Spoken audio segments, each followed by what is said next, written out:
I will never forget the season the red rope came to our village. My name is Bako, son of Olumide the weaver. I was there. I saw everything with my own two eyes, and my tongue carries no lies.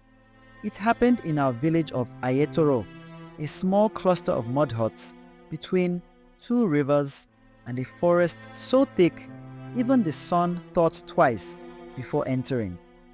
In those days, we were preparing for the festival of New Harvest, a time when we gave thanks to the ancestors for the yams, the millet, the cassava that filled our bellies. The festival was a serious thing. You see, if we angered the spirits, next year's harvest could wither before our eyes.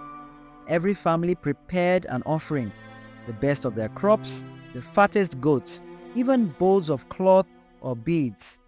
And this year, there was an added excitement, the rope challenge. It was a game for the young men, a competition of luck. Each boy would tie a colored rope around his wrist during the festival.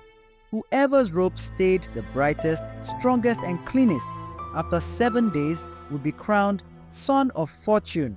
The winner would be celebrated, showered with gifts, and respected by the elders. See, the blacksmith's youngest son was the most eager among us. Tall, with a quick smile, and even quicker feet. Say was the kind of boy everyone expected great things from. He was always first at the wrestling matches, first to fetch firewood, first to greet the elders. His mother, Mama Sola, often said he was born with a sunbeam tied to his ankle. The morning of the festival, Sei rushed to the marketplace, excited to choose his rope. The women had dyed ropes of blue, green, gold, and red. Most boys chose gold. It symbolized wealth. Some chose blue. It meant long life.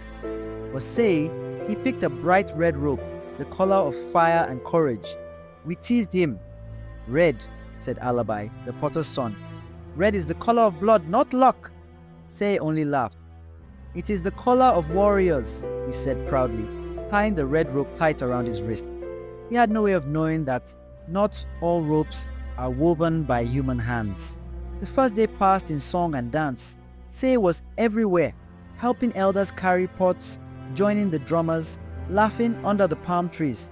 His rope shone like a thread of sunset against his dark skin. But that night, the strangeness began. Sei came running to my father's house, panting like a hunted animal. Bako, he whispered, eyes wide, come and see. He led me back to his family's hut. The moon was sharp in the sky and everything was still. Too still. Outside his door, the shadows were deeper, darker. Sei pointed at his wrist. The red rope, once loose and cheerful, was now digging into his skin.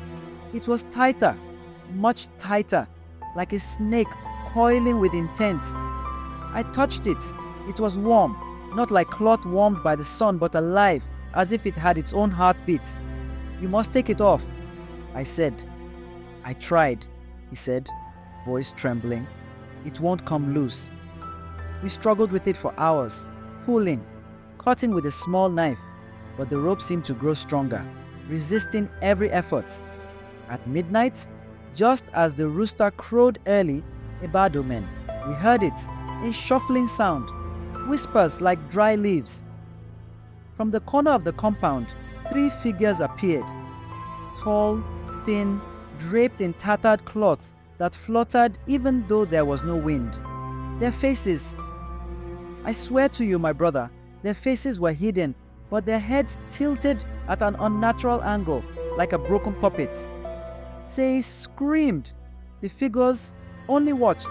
Mama Sola came running, clutching a Bible and a string of cowrie shells for protection. The figures melted into the night. The next morning, Sei stayed indoors. Rumors spread fast. Some said he had been cursed by a jealous spirit. Others said he had unknowingly tied a spirit's leash to himself.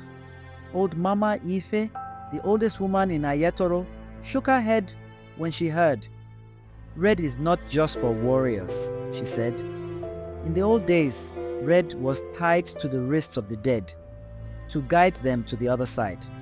Perhaps the boy has tied himself to something that does not belong in this world. Say's condition worsened.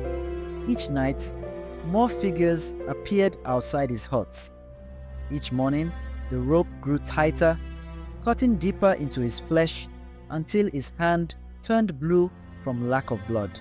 By the third day, Say could barely stand. His mother pleaded with the village priest, Father Anu, and the chief herbalist, Babatunde. Together they prepared a cleansing. They poured sacred water on Say, chanted prayers, burned herbs that filled the air with thick white smoke. Still, the rope would not let go. That night was the worst. The entire village gathered outside Say's hut, armed with charms, songs, and fire. From the darkness, 7 figures appeared. 7! And they were closer now. Close enough that I could see their arms stretched towards Say, reaching, beckoning. It was then that Babatunde stepped forward, clutching a gourd filled with ash from the oldest Iroko tree. He painted Say's forehead with the ash and began to speak in a tongue older than memory.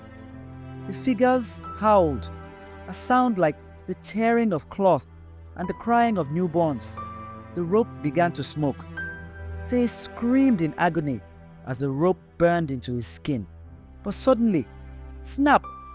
It broke into 3 pieces, dropping to the ground.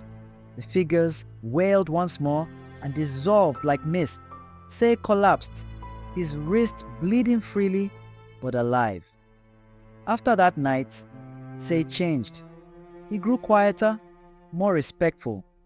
He still smiled, but there was a weight behind his eyes, as if he could see things the rest of us could not. He wore a white cloth on his wrist after that. No more colored ropes, no more games of luck. Mama Sola said the red rope had been a test from the ancestors to see if her son was strong enough to live.